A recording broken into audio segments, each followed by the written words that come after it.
ஆண்டவராய் இயேசு கிறிஸ்துவின் நாமத்தினாலே உங்கள் யாவருக்கு என்னுடைய அன்பான வாழ்த்துக்களை நன்றியை நான் தெரிவித்துக் கொள்கிறேன்.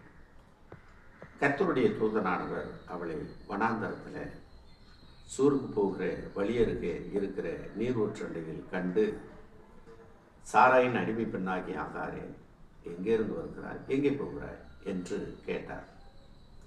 அவள், நான் என் நாச்சியராகிய சாராயை விட்டு ஓடி போகிறேன் என்றாள்.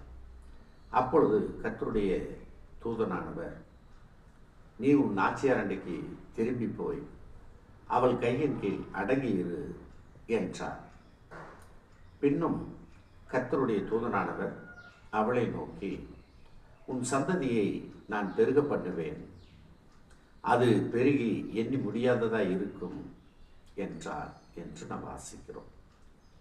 ஆகாரை தேவன் ஆதரிக்கிறார், அரவணைக்கிறார், அவர்களையும் ஆகாரையும் ஆறுதல் படுத்துகிறார். தேவனுக்கு நாம் நன்றி சொல்லுவோம்.